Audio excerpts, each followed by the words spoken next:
तर हे जे आपण लास्ट टाइम बघितलं कालच्या क्लासला की एक्झाम सप्लाय कशाला म्हणतात. 17(3) हेच दिलंय कशा प्रकारे व्हॅल्यू काढायची एक्झाम सप्लायची. The value of exempt supply section 2 साठी तिकडे 1 मध्ये काय आहे टॅक्सेबल आणि नॉन बिझनेस पर्पज आणि 2 मध्ये 17(2) मध्ये काय आहे टॅक्सेबल आणि एक्झाम. तर एक्झामची व्हॅल्यू कशी येते तर आपण काल शेवटी काय आपलं झालं बोलणं एक सेक्शन 2 त्यातला क्लॉज 47 जो आहे 2 मधला यातनं आपण एक्झाम सप्लाय नॉर्मली बघतो. त्यानंतर याच्यासाठी for the purpose of section 17 दिले आता आपण बघितलं ते. तर कशा प्रकारे त्यामध्ये अजून काय इन्क्लूड करायचं RCMची फिगर 1% सिक्युरिटीची व्हॅल्यू आणि स्टाम्प ड्युटी जी भरलेली असेल त्याची व्हॅल्यू कुठे घ्यायची सेल ऑफ लँड किंवा बिल्डिंगमध्ये आणि काय घ्यायचं नाही तर त्यामध्ये शेड्यूल 3 मधली कुठलीच एंट्री घ्यायची नाही एक्सेप्ट सेल ऑफ लँड आणि बिल्डिंग आणि इंटरेस्ट इन्कम घ्यायचं नाही. बँकेकरता हे ॲप्लिकेबल नाही. बँक किंवा फिनान्स इन्स्टिट्यूशनसाठी हे ॲप्लिकेबल नाही. बाकी सगळ्या बिझनेसनी त्यांच्या एक्झाम इन्कममधला 247चा एक्झाम सप्लाय प्लस हे जे दिले ते इन्क्लूड करा आणि हे जे आहे हे वजा करा काही एक्झाम सप्लाय. हे कसं करता सेक्शन 17(2) मध्ये आपल्याला एक्झाम सप्लाय काढायचं त्यासाठी. आणि दुसरं जेव्हा आपल्याला रूल 42-43 बघायचं आहे त्याच्या वेळेस रूल 42 साठी आणि 43 साठी परत एक्झाम सप्लायमध्ये काय घ्यायचं काय एक्सक्लूड करायचं हे दिलेलं आहे. आणि त्यामध्ये एक इंटरेस्ट इन्कम त्यांनी सोडलंच आहे ते व्हॅल्यू इंटरेस्ट किंवा डिस्काउंट हे सोडा आणि प्लस त्यांनी अजून काय दिलं त्यामध्ये value of supply of duty credit script. Duty credit script काय असतं खाली इकडे दिले बघा.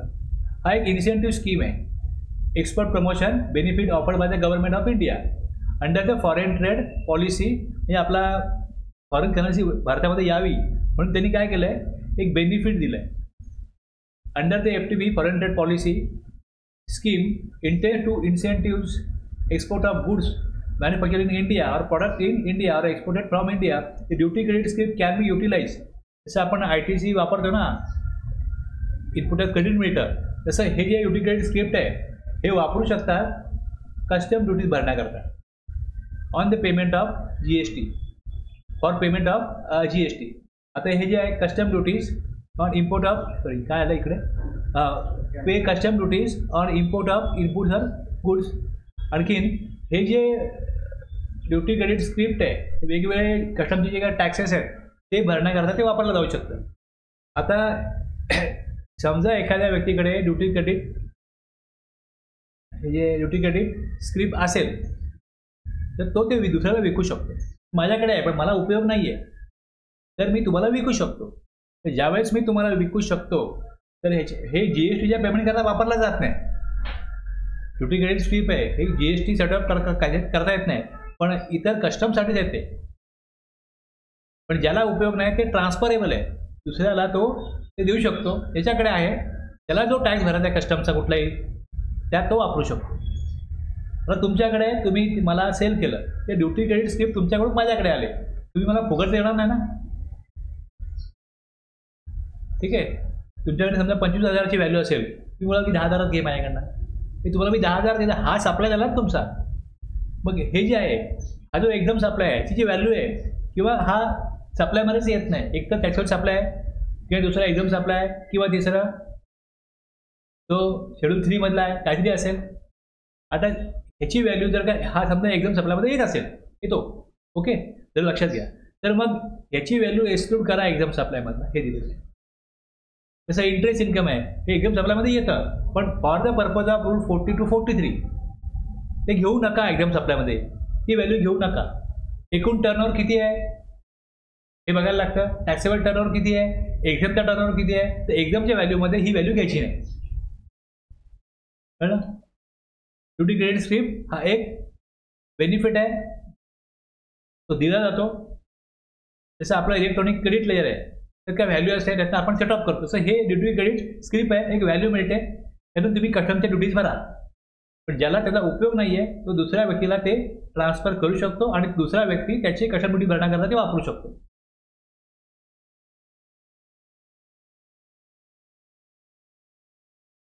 Exporters who are not able to use their own consumption duty credit script can sell the same to another person. आता हा नियम सगळ्यांना लागू आहे.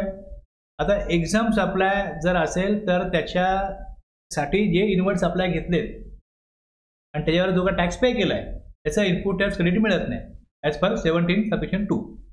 आता बँकेचं इन्कम जे आहे हे मॅक्झिमम काय एक्झाम्प्ट इन्कम आहे.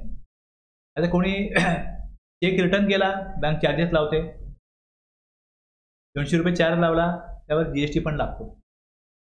त्याच्या अकाउंटमध्ये त्याच्याकडनं 236 रुपये चार्जेस कट होतात. 36 रुपये काय GST आहे त्याच्यामधलं.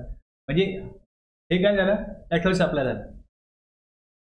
Debit card credit card issue केलं, कोणाचं कार्ड ब्लॉक झालं, कार्ड हरवलं, नवीन कार्ड देतात, चार्जेस घेतात प्लस GST घेतात. जे का बँकेचे छोटे मोठे सप्लाय आहेत, डिमांड ड्राफ्ट बनवला, चेकबुक दिलं, कोणी बँक स्टेटमेंट 2-3 वेळा मागितलं, पहिले दिलंय फ्री ऑफ चार्ज, मग कोण मागितलं चार्जेस घेतले, या छोट्या मोठ्या सर्व्हिसवरती बँक काय करते GST लावते. म्हणजे टॅक्सेबल सप्लाय हे छोटे मोठेच आहेत. आणि जे इंटरेस्ट आहे, एखाद्याने 1 लाख रुपये लोन घेतलं आहे तर त्याचा इंटरेस्ट किती आहे 15,000 20,000 उशिरा भरलं त्याकडनं 20,000 25,000 इंटरेस्ट वसूल केला गेला. पण हे जे इंटरेस्ट इन्कम आहे हे काय एक्झाम्प्ट आहे. आता बँकांनी जो काय इनवर्ट सप्लाय घेतला आहे त्याच्यावरती त्यांच्याकडे इनपुट टॅक्स क्रेडिट आहे ना बँकेकडे. तर एकदमच सप्लाय त्यांना 80% असेल 90% असेल तर त्यांना कॅल्क्युलेशन करून 17(2) प्रमाणे किती ITC इलिजिबल आहे आणि किती ITC त्यांचा रिव्हर्स करायला लागेल हे त्यांना कॅल्क्युलेशन करायला लागेल. तर बँकेकरता सोपा उपाय काय दिला आहे सेक्शन 17(4) मध्ये, बँकिंग कंपनी किंवा financial institution including non banking financial company जे काय करतात supplying services by way of accepting deposit, extending loans, advances. बँकेचा बिझनेस काय लोकांकडनं सेव्हिंग अकाउंट, रिकरिंग अकाउंट, त्यानंतर फिक्स्ड डिपॉझिट अकाउंट यात पैसे घ्यायचे. लोक ते इन्व्हेस्ट करतात, त्यांना व्याज द्यायचं आणि जास्त व्याज दराने लोकांना लोन द्यायचं, दुसऱ्या लोकांना लोन द्यायचं. एकाकडनं पैसे जे पैसे आमच्याकडे इन्व्हेस्ट करा तुम्हाला आम्ही इंटरेस्ट देऊ म्हणून सांगायचं, त्यांना 2%, 3%, 5% इंटरेस्ट द्यायचा आणि तेच पैसे एखाद्याला पर्सनल लोन किंवा व्यापार म्हणून लोन किंवा हाऊसिंग लोन वेगवेगळ्या कारणाचं लोन दिलं जातं, एज्युकेशनल लोन, त्यात ते जास्त इंटरेस्ट चार्ज करतात आणि त्यातून त्यांचा ॲडमिनिस्ट्रेटिव्ह चार्जेस आणि त्यांना मिळणार जे प्रॉफिट आहे त्यातनं त्यांचा सगळा ॲडमिनिस्ट्रेटिव्ह खर्च निघतो प्लस त्याला बँकेला प्रॉफिट होतं. हाच बँकेचा बिझनेस आहे ना. आता हे जे ॲक्सेप्टिंग डिपॉझिट, एक्सटेंडिंग लोन आणि ॲडव्हान्सेस इंटरेस्ट इन्कम हे एक्झाम्प्ट शॅल हॅव. त्यांना ऑप्शन काय either comply with provision, either तुम्ही काय करा 17(2) प्रमाणे किती इलिजिबल ITC हे काढा, इलिजिबल म्हणजे रिव्हर्स करा.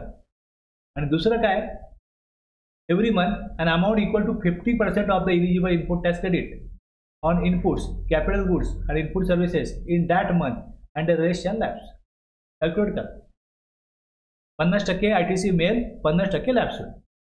काही हिशोब करायची गरज नाही. 17(2) प्रमाणे इलिजिबल किती आहे काय सरसकट 50% ITC अलाव होईल, 50% ITC लॅप्स होईल. सोपं, जास्त कॅल्क्युलेशन करायची गरज नाही, वेळ घालवायची गरज नाही, सोपा उपाय दिला आहे.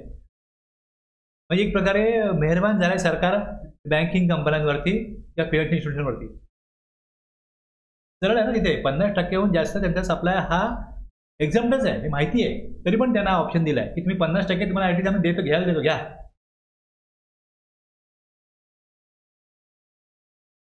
आता हा ऑप्शन त्यांच्याकडे ऑप्शन 2 आहेत, आयदर 17(2) प्रमाणे करा किंवा 17(4) प्रमाणे करा. Provided that the option once exercised shall not be withdrawn during the remaining part of the financial year. एकदा एक पर्याय स्वीकारला तर तो पर्याय एप्रिलपासून मार्चपर्यंत म्हणजे त्या फिनान्शियल इयरमध्ये त्यांना बदलता येणार नाही. संपूर्ण वर्षामध्ये तुम्ही तोच वापरला पाहिजे. आता एक डिफॉल्ट ऑप्शन चालला आहे, तो बदलला तर तोच राहील मग पुढे वर्षभर. आणि नॉर्मली असे ऑप्शन जे आहेत हे एप्रिलपासून अवेल करायला, जसं GT आहे मला ऑप्शन चेंज करायचं आहे एप्रिलपासून करा. तर इथे provided further that the restriction जे 50% रिस्ट्रिक्शन आहे shall not apply to the tax paid on supplies made by one registered person. म्हणजे त्यांना जर का त्यांनी ब्रँचला ज्या वेगवेगळ्या ब्रँचेस आहेत एका पॅनवर जेवढे नंबर असतील त्यांना तो सप्लाय केलेला आहे, 50% रिस्ट्रिक्शन त्याच्यावरती ॲप्लिकेबल होणार नाही. ब्रँचकडनं सप्लाय घेतला आहे, इथे काय कोण आहे हा डिस्ट्रिक्ट पर्सन आहे, डिस्ट्रिक्ट पर्सनला सप्लाय केला तर ते कन्सिडरेशन पे करत नाही, फक्त GSTच्या कायद्यानुसार त्यांना प्रत्येक स्टेटमध्ये घ्यायला लागतं. तर त्यांना गरज असेल तर ते एका स्टेटमध्ये 2 नंबर घेऊ शकतात. एकाच पॅनवर जेवढे नंबर असतील त्यांच्याकडून जो काय इनवर्ट सप्लाय आलेला आहे त्याचा ITC 100% मिळेल. आता हे कशा प्रकारे घ्यायचं त्याकरता रूल 38 काढलाय. या रूल 38 मध्ये हे सांगितलंय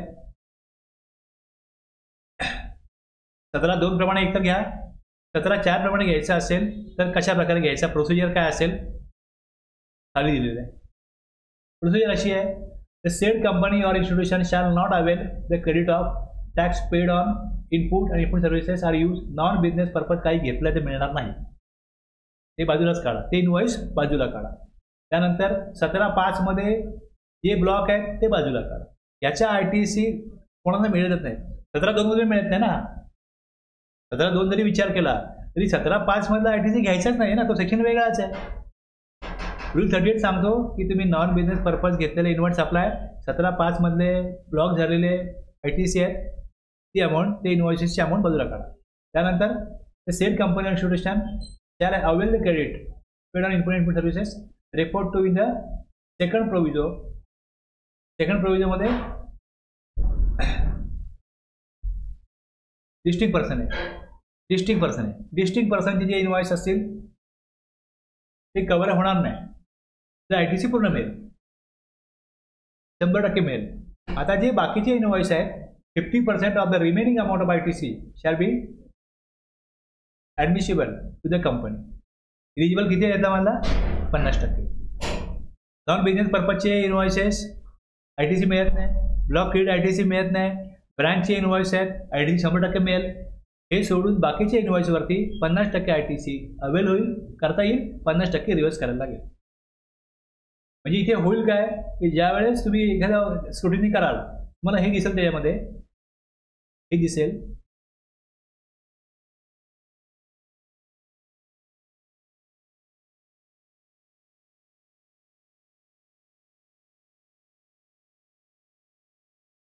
तुम्ही स्क्रुटिनी किंवा ऑडिट कराल तर तुम्हाला लक्षात येईल याच्यामध्ये की एक्झॅक्टली 50% अमाऊंट रिव्हर्स झालेली नाही आहे. या 38 मध्ये जो आकडा इथे दिसतोय याच्या 50% आकडा इथे दिसत नाहीये, कारण की ते जे काय ब्रँचेसचे वगैरे इनवॉइस असतील त्याला 100% ITC मिळतो. लक्षात घ्या. 38 काय म्हणतो 50% ITC होईल, 50% लॅप्स होईल, पण त्यात ब्रँचेसचे 100% ITC मिळणार आहे. त्यामुळे इथे असलेला आकडा हा तुम्हाला दिसेल की त्यांनी 52% ITC घेतलाय, तर 2% ब्रँचचा होता. उरलेली जी अमाऊंट आहे त्याच्या 50%. 17(5) सप्लाय घेण्याने काय नसेलच, रिव्हर्सला प्रश्नच येत नाही. नॉन बिझनेस पर्पज बँक घेत नसेल तर तोही काय येत नाही.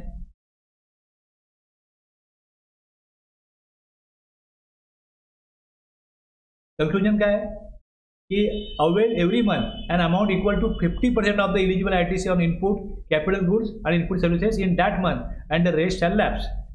100% ITC is available if inward supply from another registered branch under same PAN आणि except block credit as per section 17(5). Block credit विचारात घेतलं जाणार नाही.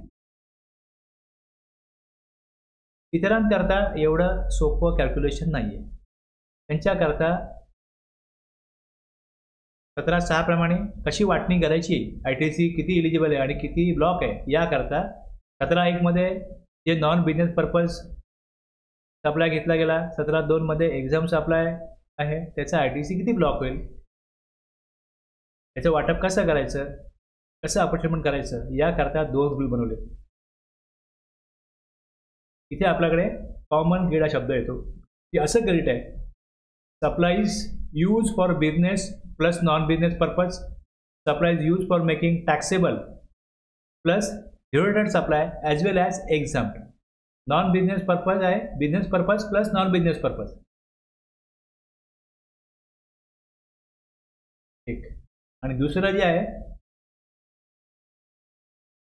टॅक्सेबल झिरो त्यामध्ये येतं प्लस एक्झाम्प्ट. या 2 कॅटेगरीमध्ये जर तुम्हाला आयडेंटिफाय करता येत नसेल की बिझनेस पर्पज किती आहे आणि नॉन बिझनेस पर्पज किती आहे, जसं आपल्याला रेंट असेल तर रेंट काय काढता येणार नाही.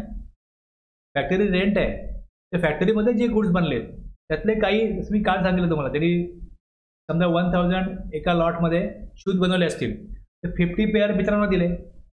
आता 50 पेअरचा ITC तुम्ही कशा प्रकारे अपॉर्च्युनिमेंट करणार. मग रूल 42 आणि 43 जो आहे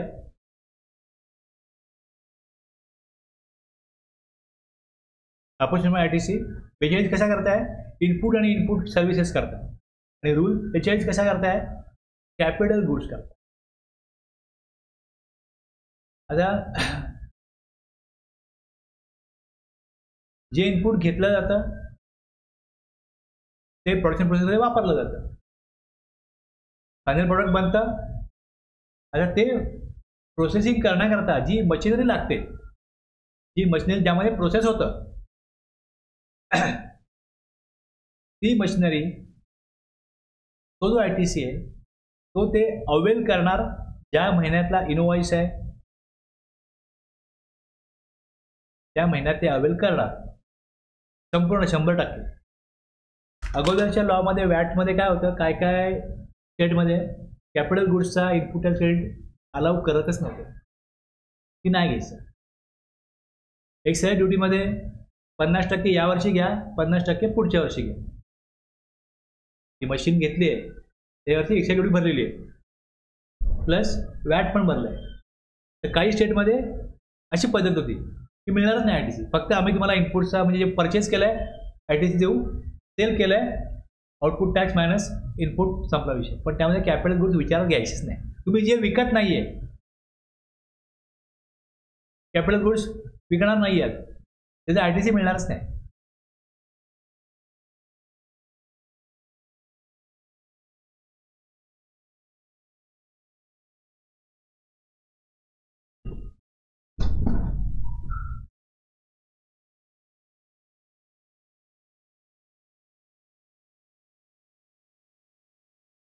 आता ह्या GST मध्ये काय पॉलिसी आहे की तुम्ही ज्या महिन्यामध्ये परचेस कराल ITC घेण्याचे जे काय अटी शर्ती आहेत त्याप्रमाणे ज्या महिन्यात त्या अटी शर्तीप्रमाणे ITC घेऊ शकतो त्या महिन्यात तुम्ही घेऊ शकता. इनवॉइस बनला या महिन्यात, तो बिल आलाय, गुड्स सगळे रिसिव्ह झाले, घेऊ शकता ITC.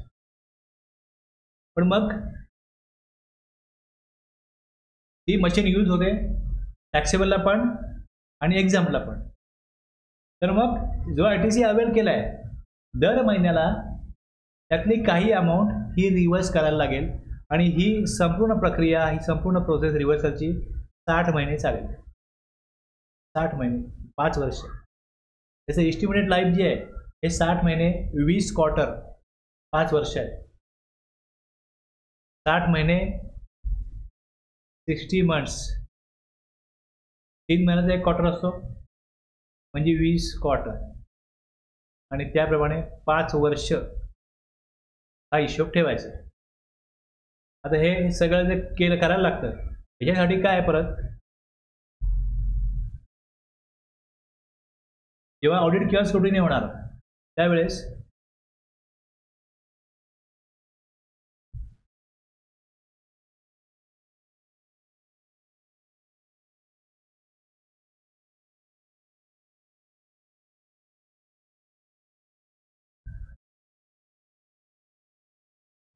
चार 5 ही 2 टेबल जी आहेत ही आउटपुट सप्लायची. इथे टॅक्सेबल सप्लाय येतो, टॅक्स पेएबल असलेला, आणि इथे which tax is not payable. आणि तिसऱ्यामध्ये ITC विषयी आहे. जेव्हा तुम्ही इथे याल टेबल नंबर 6 मध्ये हे बघा किती ITC घेतलाय. हे दिसतं टेबल 4A मध्ये किती ITC आला, हा दिसतो इथे आलेला, आणि खाली इनपुटसाठी किती वापरला आणि कॅपिटल गुड्स करता किती वापरला हे दिलं, आणि सर्व्हिसेस करता किती वापरला हे दिलं. आता जर हे वेगवेगळे काढता येत नसेल तर अशा प्रकारे नियम केला आहे की इनपुट आणि इनपुट सर्व्हिसेस एकत्र दाखवल्या जाऊ शकतात, पण कॅपिटल गुड्स वेगळे दाखवा. इनपुट सर्व्हिसेसची व्हॅल्यू एकत्र दिली तरी चालेल, ब्रेकअप द्यायचा ना त्याचा. एकंदरीत ITC किती आहे हा वर दिला आहे, हा आला आहे सिस्टममधनं. जेव्हा 3B भरतो तेव्हा तो ITC कसला आहे, इनपुटचा आहे, इनपुट सर्व्हिसेसचा आहे प्लस कॅपिटल गुड्सचा आहे. आता कॅपिटल गुड्सवरती जर त्याचं एस्टिमेटेड लाईफ 5 वर्ष असेल तर 5 वर्षामध्ये ती मशीन जर का विकली गेली किंवा ते जे टॅक्सेबल प्रॉडक्ट आहे आणि एक्झाम प्रॉडक्ट आहे त्यातलं टॅक्सेबल पण एक्झाम झालं, दोन्ही एक्झाम झाली, किंवा एक टॅक्सेबल आहे एक एक्झाम आहे दोन्ही टॅक्सेबल झाली, तर मग परत त्याची प्रोसेस चेंज होणार. प्लस ती मशीन विकली 5 वर्षाच्या आत तर मग त्याचं काय करायचं.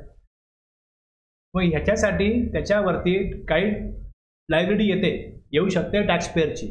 म्हणून मग ती लायबिलिटी त्यांनी व्यवस्थित पे केली की नाही केले हे जर समजायला पाहिजे असेल म्हणून ते रिपोर्टिंग घेत आहेत की कॅपिटल गुड्सचा आम्हाला तुम्ही व्हॅल्यू द्या, किती कॅपिटल गुड्स आहेत. आता दरवर्षी मशीन वाढणार कमी होणार हे होत राहणार. मग त्याच्यावरती बरोबर ITC क्लेम केला की नाही आणि बरोबर लायबिलिटी पे केली की नाही मशीन विकली तर हे बघण्याचंच काम आहे ऑडिटमध्ये किंवा स्क्रुटिनीमध्ये. मग त्यासाठी हा आकडा असेल तर यानुसार तुम्हाला ते बघता येईल की त्यांनी लायबिलिटी प्रॉपर पे केले की नाही, लायबिलिटी आले की नाही आले. त्यामुळे इथे कॅपिटल गुड्स प्रत्येक ठिकाणी तुम्ही बघाल तर कॅपिटल गुड्सची व्हॅल्यू विचारलेली आहे.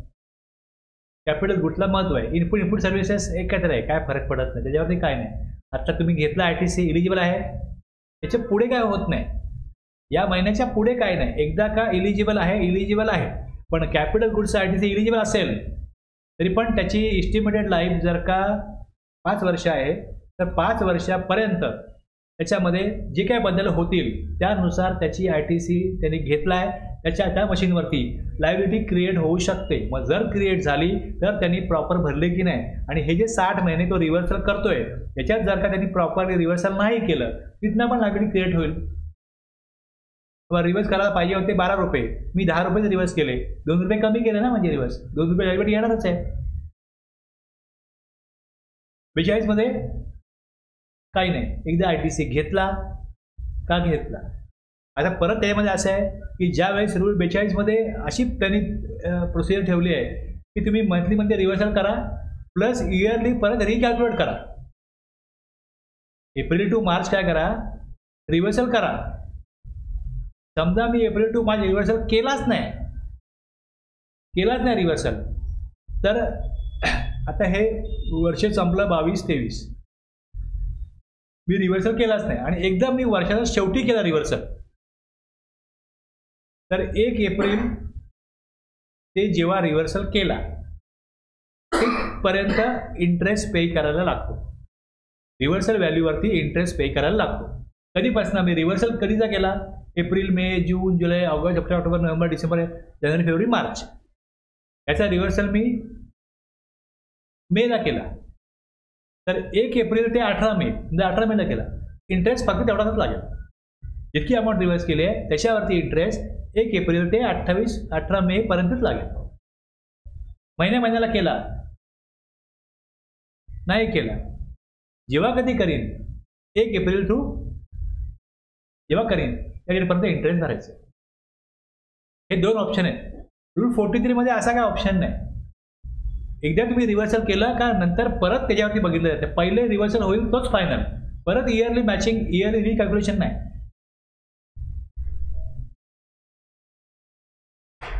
रिव्हर्सलचा अर्थ काय होतो की ITC जो आपल्या समोर आहे त्यातला जेवढा एलिजिबल आहे तेवढा घ्या, बाकी तुम्ही ITC काय करा, जो समोर दाखवला आहे त्यातनं कमी करा. कमी करणं म्हणजे आपण रिव्हर्स, म्हणजे आपला क्लेम जो आहे तो आपण तेवढ्या अमाऊंट सोडून देतो. पण आणि चुकीचा क्लेम जर अगोदर घेतला असेल, लक्षात जेव्हा येईल तेव्हाही रिव्हर्स करता येतो.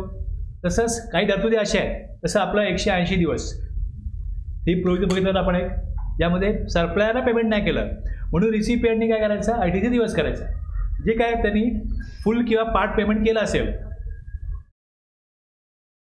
किती पेमेंट केलेलं नाही प्रपोर्शनेटली ITC रिव्हर्स करा. From the date of issue of invoice हे रिव्हर्सल होतं आणि त्याच्यावरती इंटरेस्ट पण द्यायला लागतो. डिप्रिसिएशन सेक्शन 16(3) मध्ये दिलं आहे की डिप्रिसिएशन कंपोनंटवरती जर का तुम्ही ITC घेतला असेल तर तो इलिजिबल नाही आहे. आयदर डिप्रिसिएशन घ्या किंवा ITC घ्या. मग तो रिव्हर्सल करायचा आहे. तसंच एक्झाम सप्लाय असेल, मी एक्झाम सप्लाय करण्याकरता इन्व्हर्ट सप्लाय घेतला आहे, तर ITC नाही घ्यायचा आहे 17(2) प्रमाणे, तो घेतला गेला असेल तो रिव्हर्स करायला लागेल. आता हे रूल 42 लागू होतो. नॉन बिझनेस पर्पज रूल 38 बँकेचा आहे.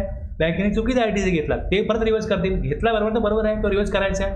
पण चुकीचाही ITC 17(5) पहिले ITC अवेल केला, नंतर कळलं चुकीचा घेतला, हा ITC रिव्हर्स केलाच नव्हता, मग ते रिव्हर्स करतील. या वेगवेगळ्या परिस्थितीमध्ये, वेगवेगळ्या सर्कमस्टान्सेसमध्ये काय होतं, ITC आपल्याला समोर जो आलेला आहे तो इलिजिबल नसतो, तर तो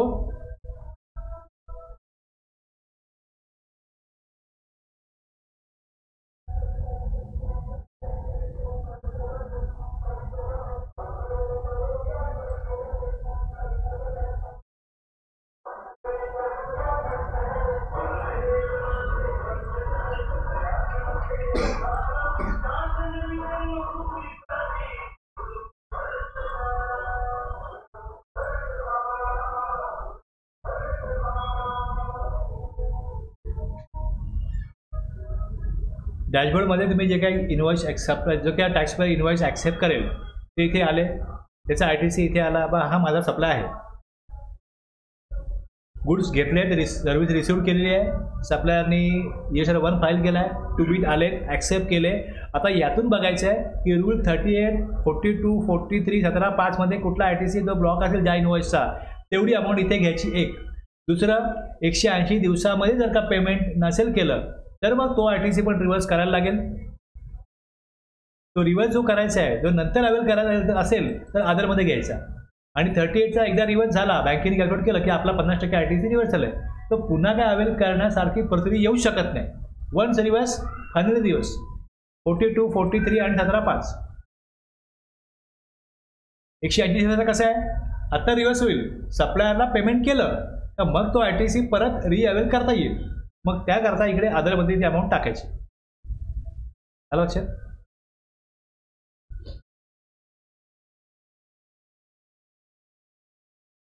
आता रूल 42 जे मी आता बोललो तेच कुठे कुठे काय काय दिलं आहे आणि कशा प्रकारे ॲक्च्युली प्रोसिजर या डिटेलमध्ये आपल्याला बघायचं आहे. 42(1) monthly ITC treatment the input tax credit in respect of input services which attract the provision. आता हे तुम्ही वाचाल इथपर्यंत सुरू होईल. यांना क्वार्टरली आहे ते इथे क्वार्टरली येईल, रिटर्न द क्वार्टरली ते quarterly.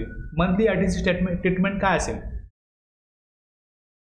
the input tax credit in respect of input or input services which attract the provision of section 17(1) or 17(2) being partly used for the purpose of business and partly for other purpose or partly used for taxable supplies आणि partly zero rate supply including आणि partly काय exempt आहे. मग किती प्रकारे त्याचा ITC म्हणजे किती प्रमाणात त्याचा ITC काय करायला एक्झाम्पला आल्यामुळे रिव्हर्स करायला लागेल, हे कशा प्रकारे काढायचं. तर त्यासाठी मी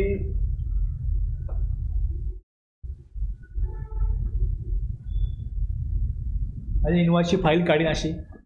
ओके, फाईल काढीन, ते सगळे इन्व्हॉइस बाजूला काढीन, बघीन हा पहिला इन्व्हॉइस आहे, हा कशासाठी वापरला आहे, हे इनपुट कशाला वापरलं आहे.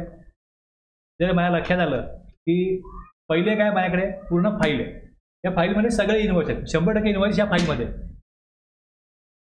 टोटल इनपुट टॅक्स क्रेडिट किती आलं आहे या सगळ्या फाईलमधल्या इन्व्हॉइसमध्ये आहे. यातलं मला काय करायचं आहे, वेगवेगळे इन्व्हॉइस कॅटेगरी वाईज काढायचे. कॅटेगरी काय, पहिली कॅटेगरी आहे की तुम्ही अदर दॅन बिझनेस पर्पज काय इन्व्हॉइस आपल्या घेतला आहे का, काय परचेस केलं आहे का.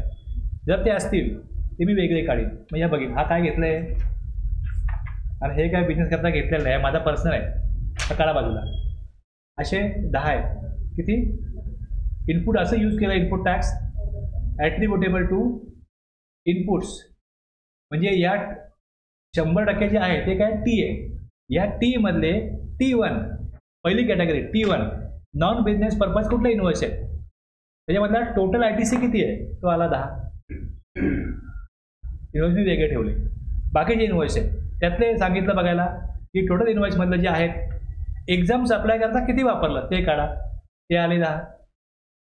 त्यानंतर बाकीचे इन्व्हॉइस आहेत, हे बिझनेस पर्पज घेतला आहे पण 17(5) मध्ये हा ब्लॉक आहे किंवा इन्शुरन्स काढला गाडीचा, सर्व्हिसिंग केली, रिपेरिंग मेंटेनन्स केलं, प्लस वर्क कॉन्ट्रॅक्टमध्ये काय असेल, कंस्ट्रक्शन सर्व्हिस करता काय वापरलं आहे, जे कॅपिटलाइज केलं आहे, RTC घेता येत नाही, फूड बेवरेजेस करता काय घेतलं आहे.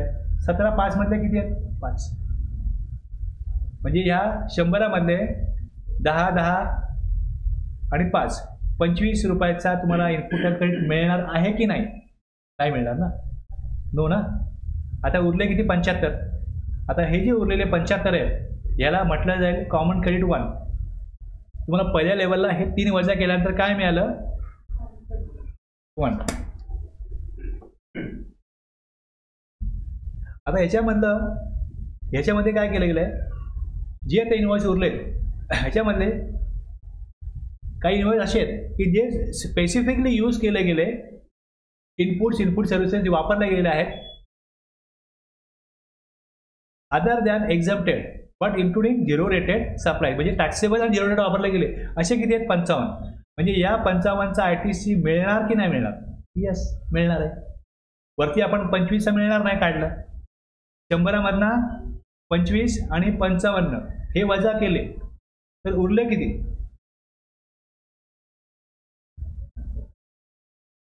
आता हे जे 20 आहे हे 20 अशा करता वापरले गेले जसं म्हणजे रेंट आहे, ऑडिट फीज आहे, इंटरनेट सर्व्हिस आहे, बहुतेक सर्व्हिसेस यातनं काय केलं गेलं आहे? टॅक्सेबल आणि एक्झाम दोन्ही करता तो इन्व्हर्ट सप्लाय घेतलेला आहे. हे कॉमन क्रेडिट आहे. याला C2 म्हटलं. हे फायनल कॉमन क्रेडिट आहे. यातलं काही क्रेडिट मिळणार आहे, काही क्रेडिट नाही मिळणार आहे. बरं, परत सांगू पहिल्यापासून.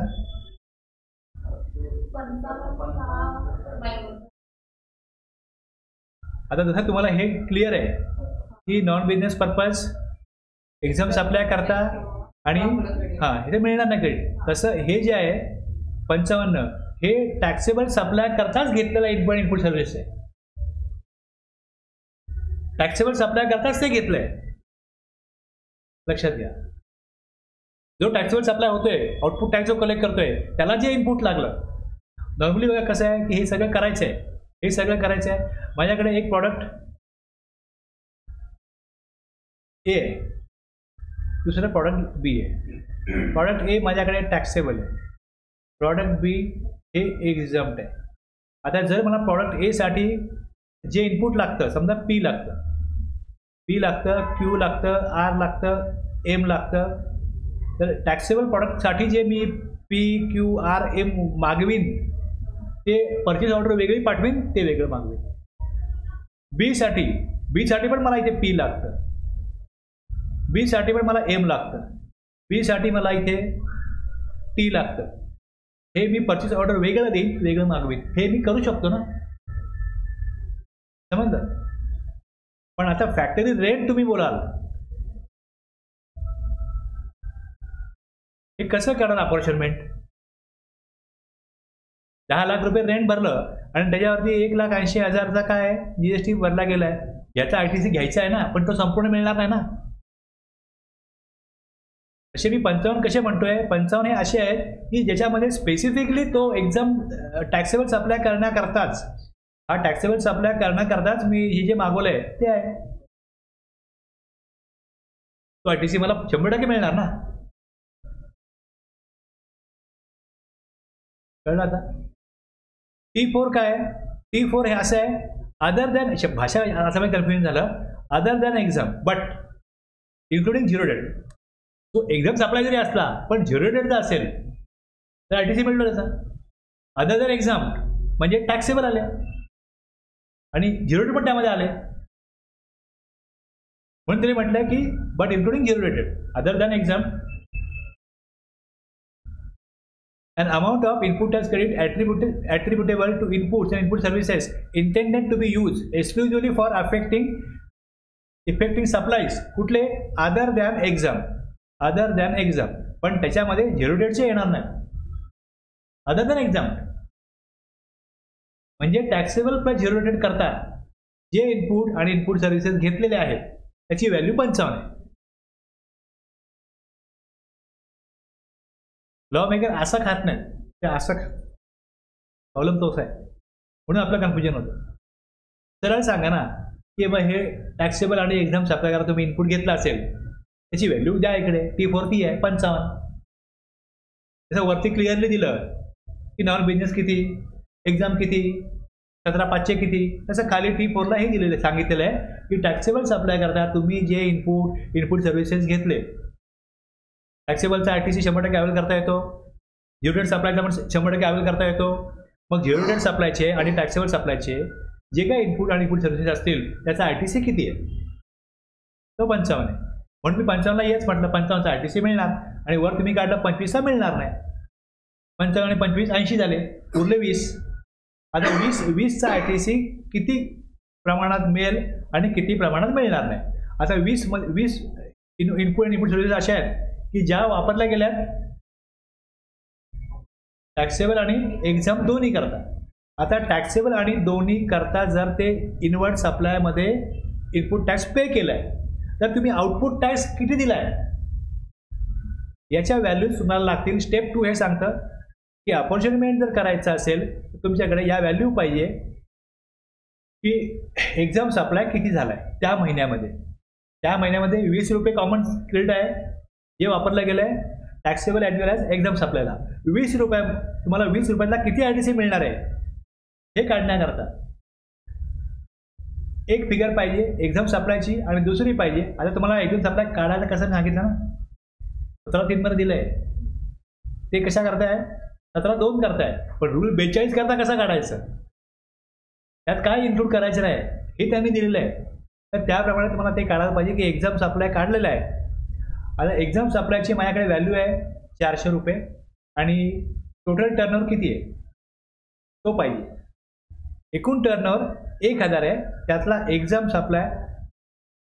आता हा जो मग दिसतो इकडे हा फॉर्म्युला आहे. The amount of input tax तुम्हाला काढायची. काय काढायचे, अमाऊंट ऑफ इनपुट टॅक्स काढायची. हे D1 आहे, हे D1 काढायचे. फॉर्म्युला काय की the aggregate value of exempt supply divide by एकूण टर्नओव्हर आणि इंटू कॉमन क्रेडिट. इंटू काय, कॉमन क्रेडिट. फार काय अवघड नाही. हे 400 भागिले 1000 केले गुणिले 20 केले, उत्तर मिळतं 8. 8 हे वाटले गेले एक्झाम सप्लायसाठी. 8चे क्रेडिट मिळणार नाही. नॉन बिझनेस पर्पज तुम्ही वापरले असो अगर नसो, रूल 42 सांगतो की 5% व्हॅल्यू जे 20 आहे, 20 रुपये आहेत ना, या 20 मधली 5% ऑफ C2 म्हणजे 5% ऑफ 20 जो 1 येतो म्हणजे हे 8 प्लस हे 9चं क्रेडिट मिळणार नाही.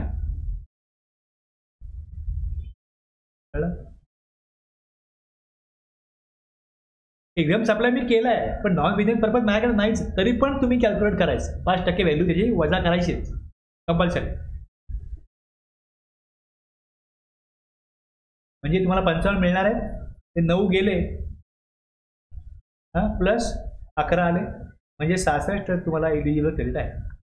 इकडे 100 दिसतील आणि तुम्ही इथे वरती का टाका परमनंट रिव्हर्सल मध्ये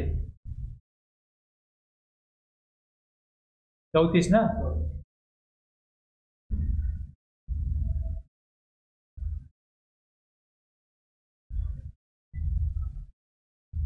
कळलं एवढं. हे मी मंथली केलं. आता प्रॉब्लेम काय होतो, केव्हा माझ्याकडे एक्झाम सप्लाय या महिन्यात झालाच नाही, एक्झाम सप्लाय या महिन्यात झालाच नाही, तरी ते काय म्हणतात मग तुम्ही मागच्या महिन्यात जो एक्झाम सप्लाय झाला त्याची व्हॅल्यू घ्या, जबरदस्ती कॅल्क्युलेट करा, अपॉर्च्युनिटी जबरदस्ती करा. मी केलाच नाही. मी असा कुठला जो काय माझ्याकडे रेंट आहे किंवा जे काय मी का करू अपॉर्च्युनिमेंट, एक्झाम सप्लाय केलाच नाही या महिन्यात किंवा या महिन्यात मी टॅक्सेबल सप्लाय केलाच नाही. जे काय असेल त्या व्हॅल्यू उपलब्ध नसतील तर मागच्या महिन्याच्या घ्या.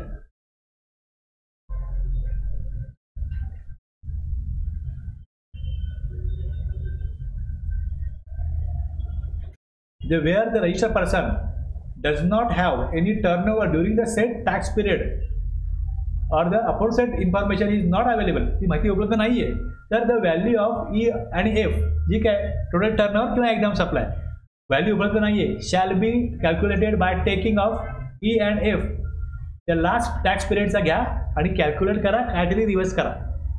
हे चुकीचं वेळेला कॅल्क्युलेशन, म्हणून त्यांनी काय केलंय इयरली परत करायला सांगितलं.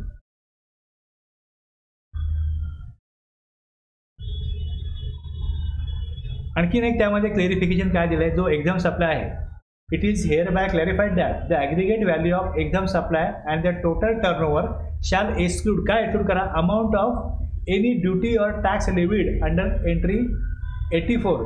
म्हणजे सेंट्रल एक्साइज ड्युटी कुठे पे झाली आहे का? जसं इनवर्ट सप्लाय घेतलाय त्याचा मला ITC घ्यायचा आहे ना, पण आउटवर्डमध्ये मी असे काही प्रॉडक्ट विकले आहे का याच्यावरती सेंट्रल एक्साइज ड्युटी आहे. 92A मध्ये सेंट्रल सेल टॅक्स आहे आणि स्टेट टॅक्स ड्युटी आहे. टर्नओव्हर जेव्हा काढतो आपण ॲग्रिगेट टर्नओव्हर तेव्हा त्यामध्ये टॅक्स घेत नाही ना, यात पण तेच सांगितलं आहे. त्याची जी व्हॅल्यू अमाऊंट ऑफ ड्युटी हे एक्सक्लूड करा. टर्नओव्हर काढताना ती टॅक्सची अमाऊंट एक्सक्लूड करा. Duties and taxes to be excluded. GST मध्ये आपल्याला दिलं ॲग्रिगेट टर्नओव्हरमध्ये की टॅक्सची व्हॅल्यू एक्सक्लूड करा, तेच यात दिलं आहे. पण बघितलं टोबॅकोवरती एक्साइज पण लागते आणि GST पण लागतो. तर ते जेव्हा त्यांना टर्नओव्हर काढतील एक्साइज वजा करायची, GST वजा करणारच आहेत ना, एक्साइज ड्युटी पण ती वजा करून घ्यायची आणि जी व्हॅल्यू ती काय आहे टर्नओव्हर आहे, ते सांगितले. पण GSTचा आपण वजा करतोच, प्लस हे फार कमी लोकांना लागू होईल, पण कायदा बनवताना सगळ्या बाबी शक्यता लक्षात घेऊन बनवायला लागतो, त्यात नाही आलेलं आहे. हे तुम्हाला हे बघायला लागेल की एखादा तुम्ही ज्याचा ऑडिट करता किंवा स्क्रुटिनी करता तो ह्यातला कुठला सप्लाय करतो का नाही करत, सोडून द्या. 1000मध्ये एकाला लागेल, 10,000 एकाला लागेल. टर्नओव्हर इन स्टेट, आता हे प्रत्येक नंबरला वेगवेगळं केलं जातं ना, हे प्रत्येक GST नंबरला वेगवेगळं केलं जातं. प्रत्येक स्टेटमध्ये टर्नओव्हर कसा काढायचा, aggregate value of all taxable supplies excluding value of RCMची व्हॅल्यू वजा करा, एक्झाम सप्लाय घ्या, त्यामध्ये हे आपण टर्नओव्हरमध्ये घेतो. टर्नओव्हरमध्ये हे सगळं येतं. Interstate supplies of good service are both made to state, हे सगळं येईल. बट एक्सक्लूड करा, एक दिलं ना इकडे, एक्सक्लूड करा. एक ॲग्रिगेट टर्नओव्हर आहे. दुसरी व्याख्या कसली आहे, क्लॉज 112 मध्ये सेक्शन 2 मध्ये टर्नओव्हर इन स्टेट. मग मी हा टर्नओव्हर इन स्टेट काढीन जेव्हा मी 3B भरतोय, तेव्हा तो नंबर जर त्या स्टेट करता त्यांनी घेतलेला असेल तर मी पूर्ण त्याच्या बिझनेसचं घेणार नाही, टर्नओव्हर सगळ्या राज्यांना मिळून घेणार नाही. तुम्ही जेव्हा 3B GSTR 9 भरता तेव्हा त्याचा टर्नओव्हर सगळे पॅन मिळून बाबा किती टर्नओव्हर आहे आलं लक्षात. कुठे कुठे कशी प्रोव्हिजन कशी आहे, टर्नओव्हर किती, तेव्हा टर्नओव्हर संपूर्ण सगळ्या पॅनचा मिळून घ्यायचा असतो. इथे काय दिलं आहे, टर्नओव्हर फक्त स्टेटचा घ्यायचा, कारण की तो 3B तो ITC त्या नंबरचा घेतला जातोय, तेव्हा टर्नओव्हर त्या स्टेटचा घ्यायचा. 2 स्टेप काढल्या. The remainder of the common credit shall be eligible. किती इलिजिबल आहे, 11 इलिजिबल आहे. आता आपण काढलं 11 इलिजिबल आहे. आता हा कुठे रिवर्स करा, एकतर रिवर्स करा किंवा DRC 03 तेवढे आपण पे करा.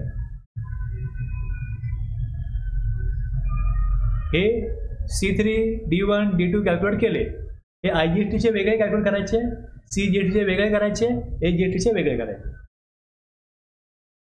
सेंट्रल टॅक्स, स्टेट टॅक्स, UTचे वेगवेगळे करायचे. हे दिलेलं आहे. The amount equal to aggregate D1 आणि D2 हे काय एकत्रित मिळून काय एवढी व्हॅल्यू ही 3B रिव्हर्स होईल किंवा मग DRC 03 मध्ये पे होईल. हे 9 are required to be reverse किंवा पे करा.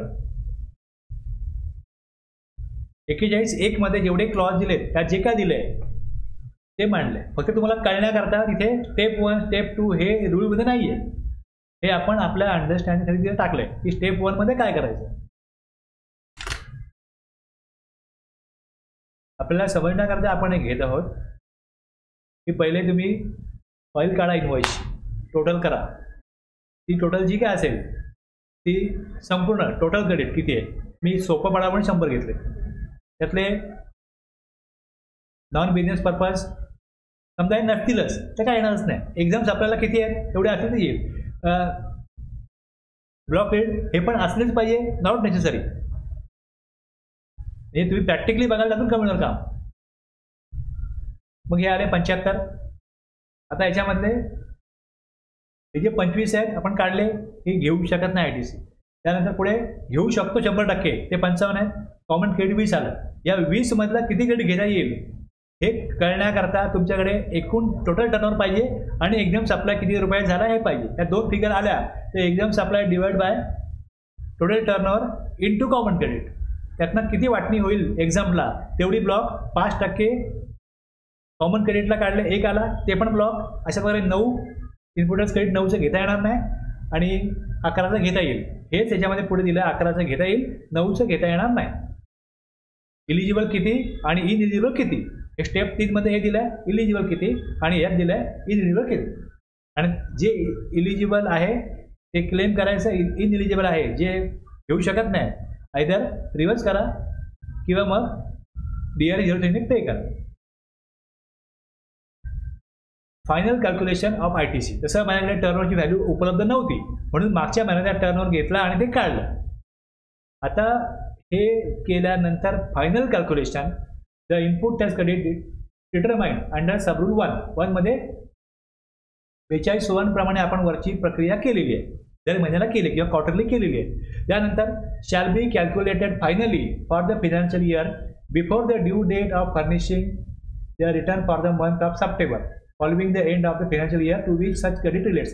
हे करण्याकरता लास्ट टाइम लिमिट काय, सप्टेंबरच्या अगोदर तुम्ही काय करा, रिकॅल्क्युलेशन करा. 23-24 संपला का मग सप्टेंबरपर्यंत काय करायचं, रिकॅल्क्युलेट करा. परत हे सगळं काढा. आता एकतर ह्यातनं काय होईल, मी जो रिव्हर्सल केलाय तो जास्त केलाय. ओके, जास्त केलाय की दुसरा ऑप्शन कमी केला रिव्हर्स. जर कमी रिव्हर्स केलाय तर such excess shall be reverse by the registered person. Such excess आता तो मी रिव्हर्सल काढतोय तो जास्त येतोय, अगोदर कमी केलाय, तर मग रिव्हर्स करा आणि प्लस त्याच्यावरती काय करा, इंटरेस्ट भरा. Interest said person shall be liable to pay interest on the said excess amount. अगोदर मी रिव्हर्स केली होती समजा अमाऊंट 57, आता येते 62. ओके, तर 5 रुपये मी जास्त रिव्हर्स, डिफरन्स 5 आला ना, रिव्हर्स 62 करायला पाहिजे, मी 57च केलाय. करा आणखीन 5 रिव्हर्स. मग जेव्हा मी रिव्हर्स करीन तेव्हा त्याचा first day of April to till the date of payment किंवा रिव्हर्सल करतोय त्याचा इंटरेस्ट भरायला लागेल.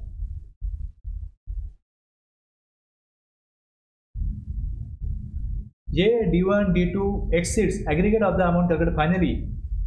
आता हे मी एक्सेस रिव्हर्सल केले, रिव्हर्सल तर एक्सेस केले अगोदर तसे मला 62 केले, 57 करायला पाहिजे, मग 5 मी जास्त रिव्हर्स केले ना. Excess amount shall be claim, ती क्लेम करा परत.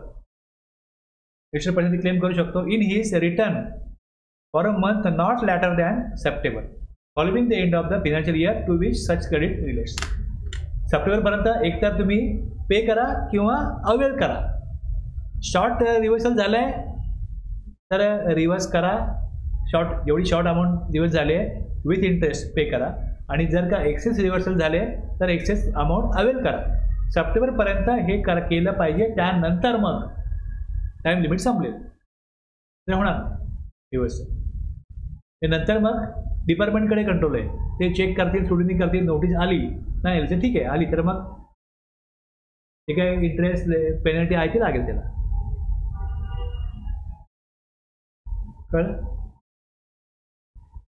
आता हेच चॅलेंज आहे, पुढे स्क्रुटिनीमध्ये हेच बघायला लागणार आहे. बाकी सगळं ऑटो कॉर्पोरेट होईल, पण ह्याला कसं ऑटो कॉर्पोरेट करणार, हे कसं आयडेंटिफाय करणार, त्यांनी बरोबर भरलं की नाही भरलंय. मी GST 9 काढणार, त्याच बघणार तो एक्झाम सप्लाय करतो किती, हे संपूर्ण आकडा मिळतो ना. तर मला आता इकडे मी दाखवत आहे इकडे की संपूर्ण आकडा एक्झाम सप्लाय करतो की नाही करतो.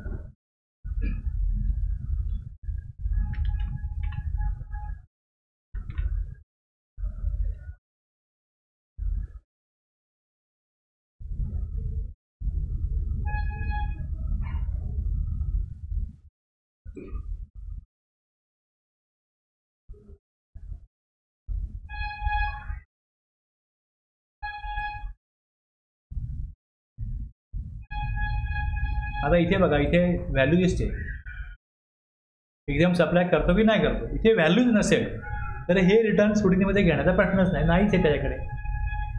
एक्झाम सप्लाय करतच नाही, टॅक्सवर सप्लायच करतो, तर अपॉर्च्युनिटी होणारच नाही, तर रूल 42-43 लागणारच नाही. कळतं इकडे, इथे आकडा येणारच नाही. इकडे 2 त्यांनी टेबल दिलेली आहेत. या टेबलमध्ये काय दिलं आहे की detail of advance inward and outward supplies made during the financial year on which tax is payable. Tax payable कशावरती होतो, त्या B2B सप्लाय, B2C सप्लाय जो GST-वरनं भरला जातो, परत सेजमध्ये पेमेंट केलं, डीम एक्सपोर्ट आहे, हे वेगवेगळे जी सप्लाय आहेत त्याच्यावर टॅक्स भरून सप्लाय होतो.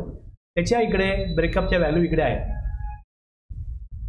इथे ब्रेकअपच्या व्हॅल्यू आहेत आणि याच्यावर टॅक्स कलेक्ट केला जात नाही, टॅक्स कलेक्ट केला जात नाही. एक्सपोर्ट आहे पण LUT किंवा बॉन्ड आहे, एक्सपोर्ट होईल, या टॅक्स भरला जाणार नाही. सेजमध्ये सप्लाय केला आहे स्पेशल इकॉनॉमिक झोनमध्ये without payment of tax. Supply on which tax is to be paid by recipient, recipient tax भरणार आहे. ओके, लिगल सर्व्हिस आहे, रिसिपियंट टॅक्स भरणार आहे. Exempted, nil rated, non GST including no supply, एवढे category आहेत. जर इथे माझ्याकडे एक्झाम किंवा नील रेटला व्हॅल्यूज येत नसेल, इथे व्हॅल्यूज येत नसेल तर काय होणार आहे, मला रूल 42 लागू होतच नाही. कॉमन क्रेडिट माझ्याकडे असणारच नाही. जे क्रेडिट आहे ते टॅक्सेबल सप्लायचंच आहे, मी फक्त टॅक्सेबल सप्लायच करतोय, एकदम सप्लाय करत नाही.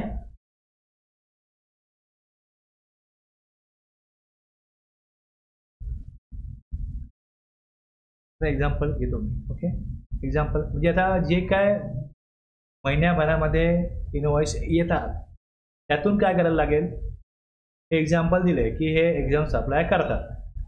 स्लीपर्स आहेत, ते स्लीपर्स एक्झाम्प्टेड आहेत. आता त्याच्यामध्ये जे फुटवेअर आहे, फुटवेअरचा बिझनेस आहे यांचा, ते जे काय बनवतात त्याच्यामध्ये काय त्याचे 4-5 प्रकार आहेत. त्याच्यामध्ये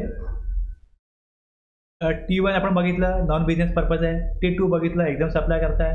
T3 बघितलं, ब्लॉक क्रेडिट करताय. T4 बघितलं, ज्याच्यामध्ये टॅक्सेबल आणि झिरो रेट सप्लाय करताय. 4 कॅटेगरीज आहेत. आता याच्यामध्ये जे इनपुट्स घेतलं, मी इनवॉइस काढले. T1चे किती आहेत, 10,000 आहे, नॉन बिझनेस पर्पज. T2 किती आहेत, एक्झाम, आणि बाकी जे आहेत T4 हे वापरला जाईल कशा करता, टॅक्सेबलसाठी. आणि आणखीन काय पाहिजे, आणखीन हे जे वर दिलेले आहेत त्याच्यामध्ये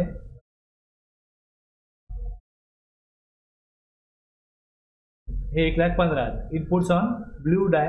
आता हे ब्राऊन डाय, ब्राईट पिंक, ब्लॅक डाय, हे वेगवेगळे डाय आहेत. म्हणजे जे बनवतात ना त्याकरता त्यांना डाय लागते. ते प्रोडक्शन झालं का त्या डाय फेकून द्यायला लागतं. ते इनपुट्स आहेत. जसं ते काय मटेरियल लागतं तर डाय पण लागतात. त्यातनं ते काय बनवतात, त्यांचं फायनल प्रॉडक्ट बनवतात. आता हे जे डाय आहेत यात त्यांनी 5 दिले आहे. 2 varieties of hawai slippers and 5 varieties of other sandals. Hawai slipper जे आहेत हे एक्झाम्प्ट आहेत. 2 varieties of hawai slippers exempt आहेत आणि 5 varieties of other sandals and shoes. Dies are use in manufacture of all footwear. Dies लागतात. However bright pink is use only for use one of the hawai varieties. तर हे सगळं वाचलं, analysis तुम्ही केला तर मग तुम्हाला त्यातनं ही माहिती काढता येईल की बघा आपला बेसिस हा आहे, आपला बेसिस हा आहे.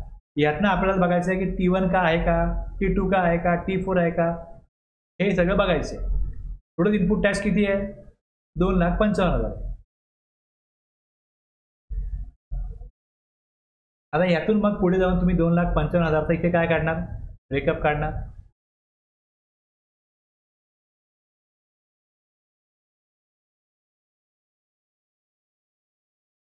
इतर जे आहे हे 1,15,000चे.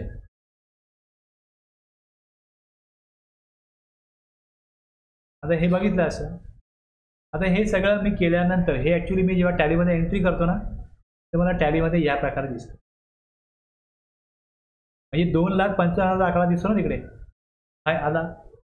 CGST तेवढा येईल, AGST पण तेवढा येईल, एकूण 5,10,000चा ITC आहे. याच्यामध्ये मला जो ITC मिळणारच नाही,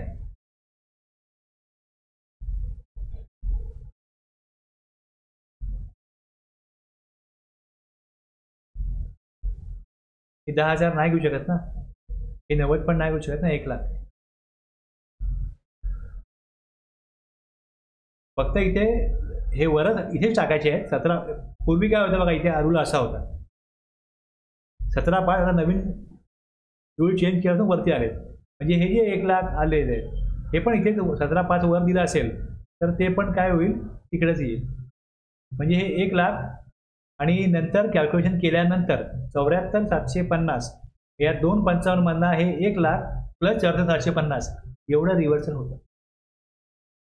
आता जर माझ्या सिस्टममध्ये जो 3B दिसतो, माझ्याकडे जर का मी प्रॉपर अकाउंटिंग केलं असेल, माझ्या अकाउंटिंग सॉफ्टवेअरमध्ये ज्यामध्ये मला टॅक्स संबंधित पण सगळे फीचर्स उपलब्ध आहेत, तिकडे काय होतं, जसं मी इनवॉइस रेकॉर्ड केला म्हणजे अकाउंटिंग केलं, अकाउंटिंगही होतं, बिलिंग पण होतं, प्लस रिटर्नमध्ये पण ज्या व्हॅल्यू पोर्टलला गेल्यात त्याच मी इकडे ज्या प्रकारे पोर्टलला दिसतात त्याच प्रकारे इथे घेऊ शकतो. याच्याकरता एकदम कम्प्युटर सेवी व्यक्ती असला पाहिजे की ते सॉफ्टवेअर कशा प्रकारे हँडल करायचं, त्यातले जे काही वेगवेगळे फीचर्स आहेत ते इनेबल डिसेबल केले, व्यवस्थित वापरले तरच या फिगर्स इथे मिळतात. ऑटोमॅटिक येत नाही. आपण कॅल्क्युलेशन मॅन्युअली केलं की नाही, सिस्टमला काय माहिती नाही कुठला इनपुट कशाकरता वापरला जातो, एक्झामला किती वापरला गेला काही माहिती नाही.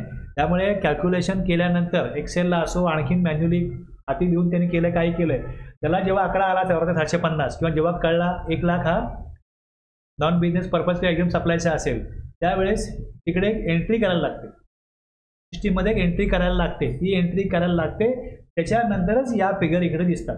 अदरवाईज हे 2 आकडे इथे येणार नाही, संपूर्ण 255 आहेत हे इथे काहीच दिसणार नाही आणि खाली इकडे 255च दाखवेल, नेट ITC हा 255 दाखवेल. ती 2 एंट्र्या केल्यामुळे, त्या 2 एंट्र्या केल्यामुळे हे आले. आता जे असे बिझनेस आहेत तिकडे जे लोक अपॉइंट केले गेले, फक्त बाबा बिलं बनवा, परचेसच्या एंट्र्या करा, सेलच्या एंट्र्या करा, एवढंच करत असतील, त्यांना तुम्हाला त्यांच्या ऑडिट करण्यामध्ये तुम्हाला क्लोजिंग ITC किती आहे, तुमच्या या महिन्याचा आउटपुट टॅक्स एकूण किती आहे, इनपुट टॅक्स एकूण किती आहे, अशा एंट्र्या त्या लोकांना करता येत नाही, बऱ्याच लोकांना करता येत नाही आणि मागत पण नाही. डिपार्टमेंट टेक करत नाही म्हणून फाईन लावत पण नाही, पेनल्टी लावत पण नाही की अकाउंट रेकॉर्डमध्ये दिलेलं आहे की हे तुम्ही पाहिजे केलेलं नाही करत. किंवा गव्हर्नमेंटला तेवढा रूल बनवला आहे, त्यांनी तरतूद केली आहे, पण तेवढ्या स्ट्रिक्टली ही तरतूद इम्प्लिमेंट नाही करायची गव्हर्नमेंटला. चालतंय, म्हणजे जे डॉक्युमेंट बनले, सेल बनलं, परचेस बनलं, तेवढे बघा आणि ऑडिट करा. जर स्पेसिफिकली दर महिन्याला तुम्ही जाऊन तिकडे सॉफ्टवेअरमध्ये काढून बघितलं तर इथे काय दाखवत आहे, हे वेगळं का दाखवत आहे, ते आम्ही करत नाही, आम्ही ते वापरत नाही, आम्ही टॅक्सी फीचर वापरत नाही. आमचे जे रिपोर्ट आहेत ते आमच्या अकाउंटिंग जे केलं आहे आणि जे दिसतं त्याला मॅच होत नाही. म्हणजे हे सगळं आता तुम्हाला कॅल्क्युलेट करायला लागेल. एकूण त्याच्यात हे काय दिसतोय, इलिजिबल ITC किती आलाय, हा दिसतोय ना, खाली जो आलेला आहे फायनली तो तुम्हाला दिसतोय ना, तो कसा आलाय, किती रिवर्स झालाय, त्याच्या सिस्टममध्ये तुम्हाला 255 दिसेल, कळलं. आणि जर तुम्हाला सॉफ्टवेअर हँडल करता येतच नसेल तर तुम्ही हे बघण्याचा प्रश्नच येत नाही. जर सरकारची ही अपेक्षाच नाही की आपल्या GST डिपार्टमेंटच्या एम्प्लॉईजला हे सगळं आलं पाहिजे, मग त्यांना आपण ट्रेनिंग दिलं पाहिजे, त्यांना ह्यातमध्ये जाऊन तुम्ही साईटवर जाऊन ऑडिट करा, अशा प्रकारे सिस्टम बनवले पाहिजे, असा काही गव्हर्नमेंटचा मानस दिसत नाही.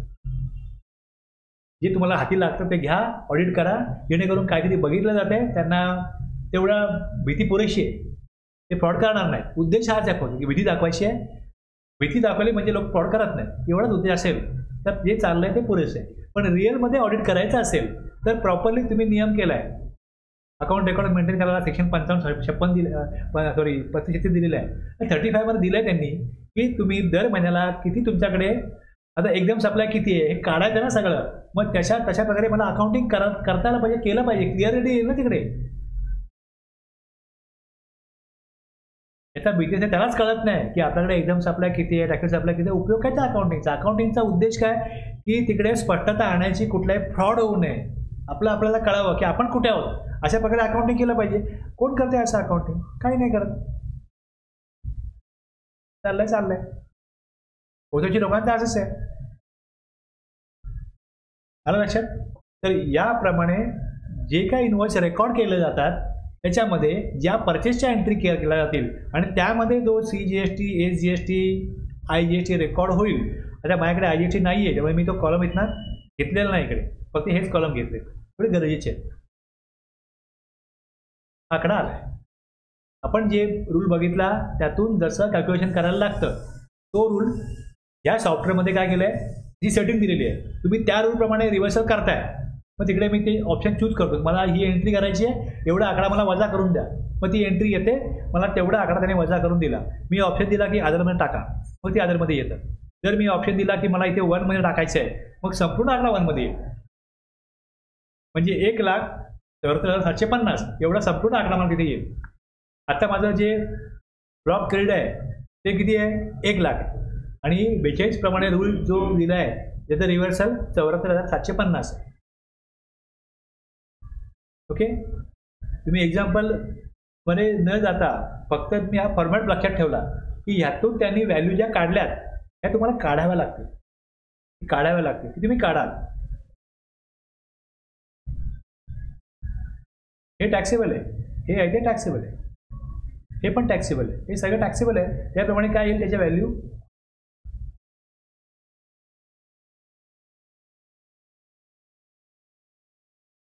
फायनली व्हॅल्यू किती येते, इथे ही 1,55 आली आणि हे तिकडे परत 40,000 घेतला ITC, 1,15,000 आले. त्या 1,15,000 मधनं मग परत टर्नओव्हर किती पाहिजे तो टर्नओव्हर दिला आहे, एक्झाम किती आहे, टॅक्सेबल किती दिला आहे, आणि मग त्याप्रमाणे कॅल्क्युलेशन केलं तर त्याची व्हॅल्यू जी येते ती दिलेली. म्हणजे हा तुमचा इकडे 40,000चा ITC मिळणार आहे आणि हा परत इथे हा इलिजिबल आला. आणि इलिजिबल किती आहे,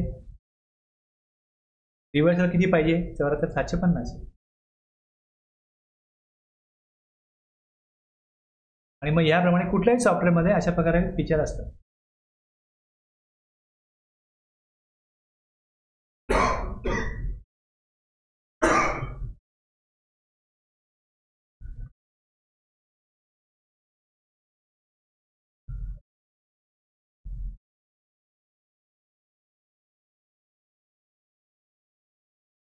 हे जे ब्लू आणि येलो आहे are use for all the varieties, brown is use for non business purpose. हे सगळी दिलेली माहिती आहे. या माहितीच्या आधारे मग काय केलं, इकडे फायनली ॲनालिसिस करून काढलेलं. आणि जसं ॲनालिसिस करून काढलं तुम्हाला इथे मग हा जो फॉर्मॅट मी बनवला आहे तो उद्देश हा आहे की तुम्ही यात बसवा. एकूण टर्नओव्हर किती आहे, 2,55,000 हा एकूण त्याचा काय इनपुट टॅक्स क्रेडिट आहे. त्यातला इलिजिबल नसलेलाच हा 1,00,000 आला, बाकी मग इलिजिबल असलेला 40,000 आला. बाकी मग आपण त्याप्रमाणे एक्झाम सप्लाय किती, टोटल त्याचा टर्नओव्हर किती, फॉलोइंग टर्नओव्हर ऑफ ऑक्टोबर 1,15,000.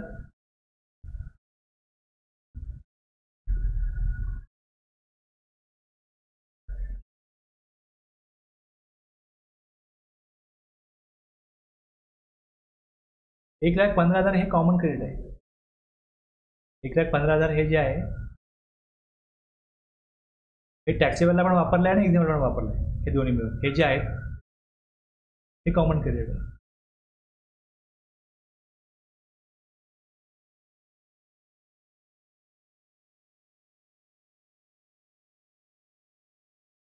त्यात गुंतागुंत आहे ऑफकोर्स. म्हणजे मी मला सांगेन की तुम्ही हे एकदा परत बघाल तरच तुम्हाला क्लिअर होईल आणि तुम्हाला किती गरज आहे हा रूल समजून घेण्याची त्याप्रमाणे तुम्ही ठरवायचं. रूल 42चे वेगळे चॅलेंजेस आहेत, रूल 43चे वेगळे आहेत. मी तुम्हाला सुरुवातीला सांगितलं की रूल 42 मध्ये काय होतं,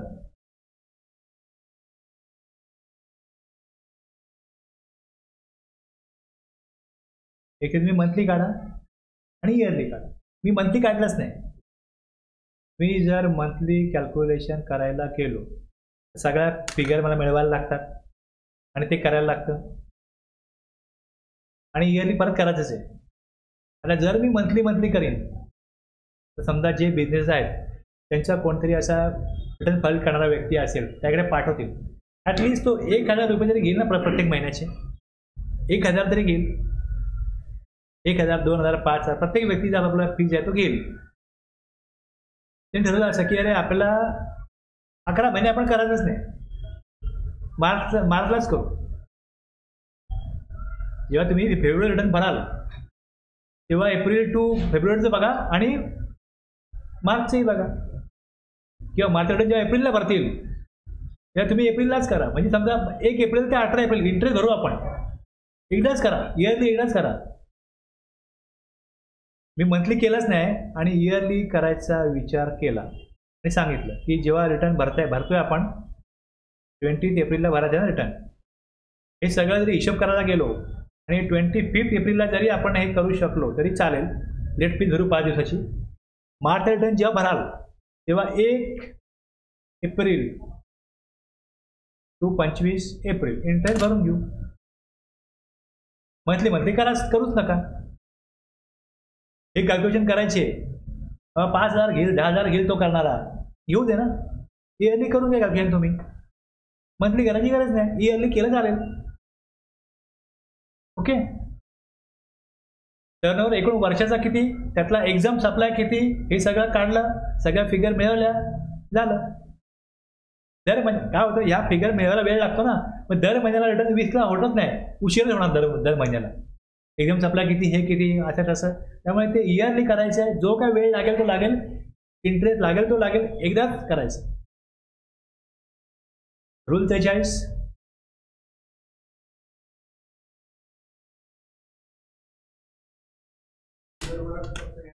जेवढा मला रिव्हर्स जेवढी अमाऊंट मी गव्हर्नमेंटला देणं होतो ती जेव्हा देतोय 1 एप्रिल ते जेव्हा देईन तोपर्यंत आहे ना. मी मंथली काढलं तर माझा आकडा चुकला असेल, जास्त रिव्हर्स झालाय, अवेल करा. कमी रिव्हर्स झालाय, जेव्हा रिव्हर्स कराल 1 एप्रिल टू जेव्हा रिव्हर्स कराल तिथपर्यंत इंटरेस्ट काढायचा. कशाला मंथली काढायचं, इयरली काढायचं. मी रिकमेंड हे करतो कोणाला आपण, नका करू मंथली, इयरली करा. असं आहे ना. फेब्रुवारी रिटर्न जेव्हा मार्चला भराल तेव्हा तुम्ही एप्रिल टू फेब्रुवारी करा, मार्चचं करूच नका. काहीतरी गव्हर्नमेंटला दिसते ना रिव्हर्स केलेला मार्चला, बस आकडा दिसला बाद झाला. त्यांना तो तिकडे जेच्या 9 मध्ये तुम्ही टाका आकडा, दिसतं रिव्हर्स केलंय, एकदम सप्लाय आहे रिव्हर्स केलंय, ते नाही बघणार बोललो. मार्चचं करायची पण गरज नाही, इंटरेस्ट भरायची पण गरज नाही. हां, एप्रिल टू फेब्रुवारीचा तुम्ही रिव्हर्सल मार्चमध्ये करा, मार्चचा करूच नका. बरोबर आहे, मार्चचा कोणाच्या वेळ एवढं बघायला. पण जरी करायचे इमानदारी सगळं करायचंय तर एप्रिलला करा. 1 एप्रिल ते 25 एप्रिल इंटरेस्ट भरा, विथ इंटरेस्ट भरा, रिलीफ होईल तुम्हाला, काहीच प्रॉब्लेम नाही. पण हे करणं गरजेचं आहे, कारण तसा रूल आहे. जिथे नाही दिसेल की यांनी एकदम सप्लाय केलाय, रिव्हर्सल केला की नाही केलाय, तो केलेला असलाच पाहिजे. मंथली नाही केलाय, मग इयरली केलाय, कधी केलाय, पुढे केलाय, मागे केलाय, बघणारच ना म्हटलं. रूल 43 मध्ये काय होतं, 60 महिने करायचे ते रिव्हर्सल, 60 महिने करायचे. हे 2दाच करायचे, पण याच्यावरती प्रक्रिया 60 महिने करायची आहे. कॉम्प्लिकेशन किती असं विचार करा. आणि 60 महिन्यामध्ये एक लक्षात घ्या, माझी मशीन ए आहे, ही 60 महिन्यात करतोय आपण. आता याच्यामध्ये 14व्या महिन्यामध्ये जेव्हा मी हे करतोय कॅल्क्युलेशन, ITC रिव्ह्यू करतो मशीन एचं, आणि ते मशीन बी परचेस झाली 14व्या महिन्यात. मशीन एचा 22वा महिना आहे, मशीन सी परचेस झाली. 5 वर्ष 60 महिन्यात काय एक मशीन राहील त्या कंपनीची. ते वेगवेगळ्या मशिनरी घेणार, कम्प्युटर पण मशीनच आहे, कम्प्युटर पण घेणार, पॅकिंग मशीन घेणार, हे होत राहतं. म्हणजे 60 महिन्यामध्ये जे कॅल्क्युलेशन आहे ते फक्त मशीन एचं नाही येणार आहे. मशीन ए तर 60 महिने चालेल, मशीन बी तर 60 महिने चालेल, मशीन सी तर 60 महिने चालेल. म्हणजे जेव्हा सीचं आपण करतोय तेव्हा त्यामध्ये ए प्लस बी प्लस सी तिन्ही असणार आहे. इतकं कॉम्प्लिकेशन्स त्यामध्ये असणार आहे. कळलं? तुम्हाला 42 कळतोय नाही कळतोय, 43 मध्ये वेगळे कॅल्क्युलेशन्स, वेगळे परत गुंता तुम्हाला ही समजून घ्यावी लागेल. इथे आपण ब्रेक घेऊ, ब्रेक नंतर मग तुम्हाला रूल 43 सांगतो. पण हे लक्षात घ्या की रूल 42, 43 आणि रिफंड जेव्हा बघू आपण तेव्हा 89.4 आणि 89.5 इथे एक रूल 42, 43 आणि रिफंडला 89.4 आणि 89.5 हे जे 4 रूल आहेत हे कॉम्प्लिकेटेड आहेत. आता माझा 1 तास गेला 42 मध्ये, पुढचा आपला वेळ जाईल 43 मध्ये. सेम 89.4 साठी पण मला असंच 1 तास जाईल, 89.5 करता पण 1 तास जाईल. हे 4 रूल जे आहेत याच्यावरती बरंच काय अवलंबून आहे. हे ज्याला येईल, ज्या व्यक्तीला येईल त्याला काहीतरी लॉ कळतो असा त्याचा अर्थ आहे, म्हणजे त्याने अभ्यास केला अर्थ आहे, बाकीच्या नाही कळणार. जेवढं बॅकग्राऊंड नॉलेज तुम्हाला मिळालं आहे 42च्या अगोदर हे ज्याच्याकडे नसेल त्याला काय कळणार. फक्त हे प्लस हे आणि हे मायनस हे एवढंच नाही करायचं ना, त्याला काहीतरी इतर बॅकग्राऊंड ज्या काही इतर तरतुदी आहेत त्या लक्षात आल्यामुळे तुम्हाला हे कळायला तुलनेने सोपं जाईल. तुम्ही एकदा बघितलं तुम्हाला हे क्लिअर होईल. आणि कसं आहे म्हणून सांगतो की हे आपलं नॉर्मली 36 क्लासमध्ये हे संपेल असं मला वाटतं, 36 मॅक्झिमम. आता मी मागे मला 40 क्लास दिले होतं असं. त्याचा उद्देश असा आहे की मला बरेच वेळा म्हणतात की थोडंसं आम्हाला अकाउंटिंग सांगाल का, हे कराल का. मी थोडंसं कॅल्क्युलेशन करतोय की जर का एक बेसिक गोष्टी सांगायच्या म्हटल्या कशा प्रकारे ते येतं, त्याचं अकाउंटिंग कसं होतं, त्याचं जर एकाने मला जसं एक 4 दिवसापूर्वी कॉल केला की लेजर कसं असं पाठवा, मला लेजर पाठवा. त्यांनी मला बाकी काही सांगितलं नाही. मी त्याला सेल लेजर पाठवलं. त्यांनी मला थँक्स म्हणून मेसेज केला. तर सेल लेजर मला काय करणार याला. मग त्याला मी एका पार्टीचं लेजर पाठवलं. ते पाठवलं त्याची PDF करून पाठवली. अगोदर मी फक्त सेल लेजरचा स्क्रीनशॉट पाठवला, नंतर त्याला PDF पाठवली एका पार्टीची. मला नंतर त्यांनी मेसेज केला मला हेच पाहिजे होतं. ते काय पाहिजे ते माकारलं नाही तुम्ही. जे पाहिजे आहे ते मागता पण येत नाही की नक्की आपल्याला काय पाहिजे, आपला प्रॉब्लेम काय. पार्टी लेजरमध्ये त्यांनी इकडे परचेस केलं, ज्या पार्टीला पाठवलं मी तो ज्याला विकतो म्हणजे तो परचेस करतो, हा सेल करतो परचेस करतो. पेमेंट 4 इनवॉइस बनले, मग त्याने पेमेंट केलं. परत एक 8 इनवॉइस बनले, परत त्याने पेमेंट केलं. बॅलन्स किती आहे त्या पार्टीचा हे कसं दिसतं, हे लेजर आहे. मग लेजर काय असतं, जर्नल काय असतं, ट्रायल बॅलन्स काय असतो, बॅलन्स शीट काय असते, कशा प्रकारे मी एखादी एंट्री केली तर त्याचा इफेक्ट प्रॉफिट अँड लॉसला कुठे होतो, बॅलन्स शीटला कुठे होतो, हे सगळं सांगायचं म्हटलं हे काय जास्त काम नाही. याच्यावर जेव्हा मी म्हणजे जे अकाउंटंट लोकांना मी शिकवतो याच्यावरती मी बरेच क्लास घेतो आणि एक एक एंट्री त्यांना डिटेलमध्ये एक्सप्लेन करतो की ही एंट्री इथे आहे, याचा इफेक्ट प्रॉफिट अँड लॉसला इकडे जाईल, स्टॉकमध्ये इथे जाईल. जर तुम्ही स्टॉक मॅच करायला जाल, आपण बघितलं 17/5 मध्ये तो स्टॉक जो विकलाच गेला नाही, राईट ऑफ केला आहे, काय केलं आहे, तर याचा ITC मिळणार नाही. तर तुम्ही स्टॉक कसा बघणार. जर का खरोखर प्रॉपरली जेन्युअनली ऑडिट करायचं असेल, अकाउंटिंग सॉफ्टवेअरमध्ये गेल्यानंतर कुठल्या कुठल्या एंट्रीचा इफेक्ट कुठे कुठे झाला आहे. आणि प्लस त्यांनी यात हे पण केलं आहे की त्यामध्ये असं सॉफ्टवेअर पाहिजे की ज्यामध्ये काय बदल नाही करता येत, आणि बदल केले तर रिपोर्ट मिळतो. लॉग म्हणतात ना, लॉग मी टॅलीमध्ये बघाल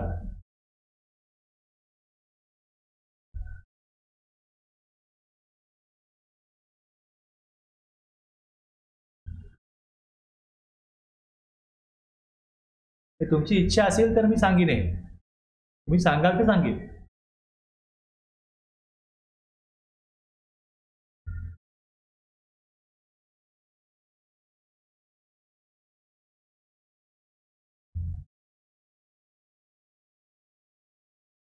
हेच log software. Log edit log permanently. Choose to keep edit log permanently activated as per India's MCA compliance and for internal control.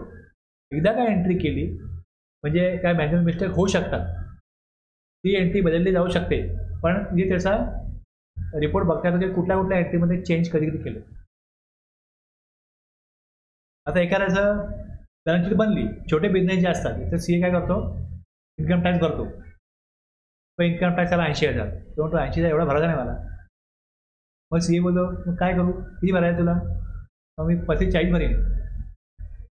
मग CA काय करतात, तिथे खोटे खरं लागतात. मी केलं हे काम 2 वर्ष, मी CA कडे काम केलं इन्कम टॅक्सचं. त्यावेळेस वॅट GST तेव्हा नव्हता, सर्व्हिस टॅक्स वॅट वगैरे होतं. 31 मार्चला सगळ्या खोट्या एंट्र्या करायच्या. ह्या खर्च तो खर्च टाकून त्याचे खर्च टाकले, प्रॉफिट कमी इन्कम टॅक्स कमी, झालं काम. जेन्युअनली जर का केलं 80,000 टॅक्स येतोय, हा म्हणतो मी 45 भरेन, कारण कुठे खर्च टाकले का प्रॉफिट कमी होतं. आता ह्या सॉफ्टवेअरमध्ये हे कळतं. पहिले एंट्री वेगळ्या केल्या, मग चेंज केल्या, हे सगळं ह्यात कळतं लॉग सॉफ्टवेअरमध्ये. तिथे काय एंट्री केल्या, नाही हे असं नको करू, हे चेंज कर, हे असं कर, 10 वेळा चेंज करायचं, मग ते फायनल करायचे. कसं आहे, ही प्रॅक्टिस आहे. लोकांना सवय झाली की आम्ही काही घाण करू, सगळं सीएनजी आम्हाला करून द्यावा. हा म्हणजे मग या अशा बिझनेसला रेप्युटेशन नाही मिळत. नीतिमत्ता सोडली ज्यांनी, त्याला सन्मान त्यांनी सोडला तिकडे. लोकांना सगळं अशा प्रकारे फ्रॉड करून, कामं करून त्यांचा इन्कम टॅक्स करून द्यायचा, असं एक कुठेही रेप्युटेशन आहे. यात इमानदारी नाही आहे. तिकडे त्याने सन्मान केला. आता हे काय केलं, ही नॉर्मल प्रॅक्टिस आहे. म्हणून असं त्यांना कंपल्सरीच केलं आहे की इंडियाज MCA कम्प्लायन्सेस, त्यांना कंपल्सरी असं सॉफ्टवेअर वापरलं पाहिजे. की म्हणजे पहिली गोष्ट कम्प्युटर अकाउंटिंग केलं पाहिजे, हा एक नियम आला. ते सॉफ्टवेअर असं पाहिजे की ज्याच्यामध्ये एडिट लॉक पाहिजे. आता हे जे सॉफ्टवेअर आहे यामध्ये एडिट लॉक इनेबल डिसेबल करता येतो. ह्या सॉफ्टवेअरमध्ये इनेबल डिसेबल करता येत नाही, तो परमनंट लॉक आहे. जर इथपर्यंत जात आहे तर मग तुमचे ऑडिट काय लेवलला आहे, तुम्ही काय प्रकारे ऑडिट करताय. प्रिंटआउट घेऊन तुम्ही येता आणि ऑडिट करता, बस. गव्हर्नमेंटचा उद्देश वेगळा असेल, काहीतरी केलं दाखवा, काहीतरी करा, त्यातून काय मिळालं तर घ्या, अदरवाईज सोडून द्या. जास्त वेळ नाही आलाच, कारण की त्याचं काय मिळणार नाही आहे. जर का जेवढं याच्यामध्ये दिसतं आणि ज्या प्रकारे सिस्टमॅटिक काम होतं तर यातून काय मिळणार नाही. पण कोणतरी लक्ष ठेवू नये तर टॅक्स चोरी होणार नाही. जर उद्देश तो असेल तर ते याच प्रकारे करेल. पण जर त्यांना खरंच खणून काढायचं आहे तर तुम्ही या लेवलला तुम्हाला कळलं पाहिजे की जर्नल एंट्री कशी होते, पुढे जाऊन प्रॉफिट अँड लॉस कसा बनतो, ट्रायल बॅलन्स कशी बनते, बॅलन्स शीट कसं बनतं, याच्यावरती मी तुमच्यासाठी, तुम्ही जर तुमची इच्छा असेल तर 3-4 क्लास घेऊ शकतो. आणि काय होईल, मी अगोदर पण बोललो अगोदरच्या लोकांना पण मग ते रेग्युलरच येत नाही कोण, मग ते राहून गेलं अगोदर बॅचेसला. ते जे चाललंय तेच कोण येत नाही, तर आणखीन काहीतरी वेगळा प्रयोग कशाला करायचा. आणि एकदा काहीतरी मी घेतलं मग लोकांना किती उपयोग होतोय त्यानुसार मग त्याच्यामध्ये काय डेव्हलपमेंट पाहिजे मला ठरतं. शिकून किंवा यांना फायदा होतोय का, नक्की यांना त्यातनं काय उपयोग होतोय का, मग आपण काहीतरी क्रिएटिव्ह बनवू. म्हणजे पहिल्या लेवलला तितकं उपयोगी बनवणं जरुरी नाही, पण सुरुवात होईल की काहीतरी त्यांना उपयोगी बनेल.